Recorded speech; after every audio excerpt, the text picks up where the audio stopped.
ইন্নাল হামদুলিল্লাহ ওয়াসসালাতু ওয়াসসালামু আলা রাসূলিল্লাহ আম্মা বাদ। যুগে যুগে নানা জাতিগোষ্ঠী সিরিয়ায় শাসন চালিয়েছে। মানব ইতিহাসের শুরু থেকে দেশটি সভ্যতাগুলোর মনোযোগের শীর্ষে ছিল। আলেকজান্ডার, রোমান, পার্সিক, মাজুসি, ক্রুসেডার, হালাকু, তৈমুর সহ বহু বিদেশি দখলদার যুগে যুগে সিরিয়ার দিকে তাদের লোলুপ দৃষ্টি ফেলেছিল। সাহাবায়ে কেরাম এই অঞ্চল থেকে ফিলিস্তিন বিজয় করেছিলেন। সুলতান সালাহউদ্দিন আইয়ুবী রাহিমাহুল্লাহ সিরিয়াকে কেন্দ্র করেই ক্রুসেডারদের পরাজিত করেন এবং বাইতুল মাকদিসকে মুক্ত করেন। ফলে বর্তমানেও ফিলিস্তিনের মুক্তি সিরিয়ার বিজয়ের সাথেই গাথা। এই পথ দিয়েই আবারও বাইতুল মাকদিস মুক্ত হবে। সর্বোপরি শাম অসংখ্য নবী রাসূলের পুণ্যভূমি।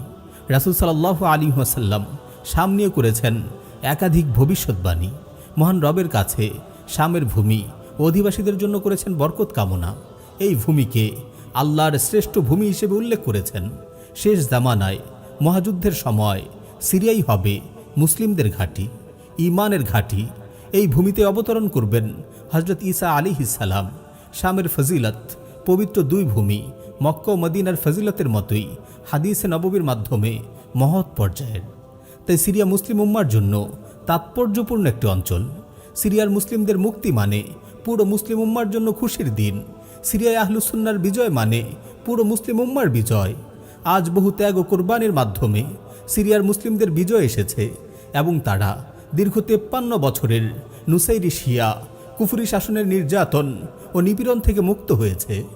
কিন্তু এই বিজয় খুব সহজে আসেনি। 1973 সালে শেখ মারওয়ান হাদিদের নেতৃত্বে সিরিয়ায় জিহাদের সূচনা হয়। শেখ মারওয়ান ফাঁসির মঞ্চে শাহাদাত বরণ করেছেন। 1982 সালে হামায় 40,000 মানুষকে হত্যা ও 25,000 বন্দীকে ফাঁসি দিয়ে হাফিজ আল আসাদ সিরিয়ার জিহাদকে থামিয়ে দিতে চেয়েছিল। তথাপি যুগের পর যুগ মুজাহিদরা তাদের জিহাদ চালিয়ে গেছেন, নির্মমতার শিকার হয়েছেন, চিরতরে ধ্বংসের টার্গেট হয়েছেন, কিন্তু তবুও তারা দমে যাননি। শহীদের রক্তের বীজ থেকে আবার গর্জে উঠেছেন, সবর ও কোরবানির উপর অবিচল থেকেছেন, জমিন থেকে জিহাদের ধারাকে থামিয়ে দেননি। 2011 সালে মুজাহিদরা আবার নুসাইরি বাশার আল আসাদের বিরুদ্ধে কিতালের ময়দানে ঝাঁপিয়ে পড়েন। তারা আবার নির্মম হামলার শিকার হন। রাশিয়া, ইরান ও বাশার আল আসাদ সরকারের যৌথ হামলায় সিরিয়া মৃত্যুপুরীতে পরিণত হয়। 1,20,00,000 মানুষ বাস্তুচ্যুত হয়েছে। নিহতের সংখ্যা প্রায় 8.5 লাখ।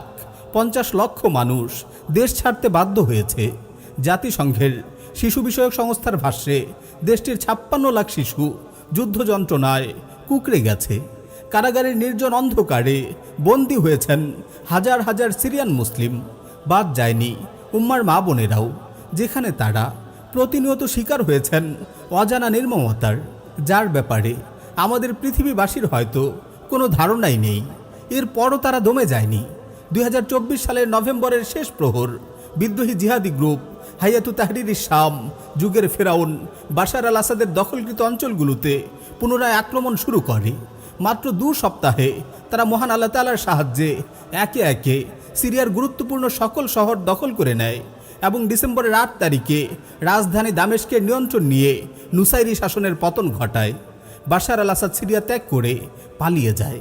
সিরিয়ার জিহাদের ইতিহাস দীর্ঘ 50 বছরের কোরবানি ও জিহাদের মধ্য দিয়ে সিরিয়ায় মুসলিমরা নুসাইরি কাফের গোষ্ঠীর নির্মম শাসন থেকে মুক্তি পেয়েছে।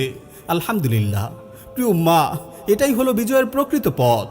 সবর ও কোরবানির সাথে অবিরাম দাওয়া ও জিহাদি এই উম্মার মুক্তির চাবিকাঠি। এই চাবিকাঠি দিয়েই পূর্বে আমাদের সালাফ ও আকাবিররা বিজয়ের দরজা উন্মোচন করেছেন এবং বর্তমানেও একই চাবি ব্যবহার করে উম্মার মুজাহিদরা বিজয়কে চুম্বন করছেন। আফগান থেকে আফ্রিকা, আফ্রিকা থেকে আরব, সর্বত্রই দাওয়া ও জিহাদের পথে সবরের সাথে দীর্ঘ কোরবানির মাধ্যমে আল্লাহর দিন গালিব হয়েছে এবং উম্মাহ প্রকৃত বিজয়ের স্বাদ আস্বাদন করেছে। ফলে আমরাও যদি আল্লাহর দিন ও মুসলিম উম্মার বিজয় চাই, আমাদেরকেও সেই পথেই হাঁটতে হবে। এই পথেই জীবনকে কোরবান করতে হবে। এই শতাব্দী ইসলামের বিজয়ের শতাব্দী।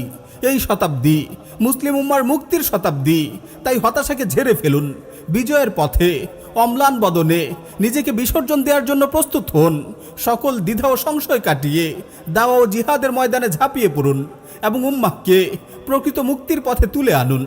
বিজয় আমাদের পদচুম্বন করবে বিইজনিল্লাহ।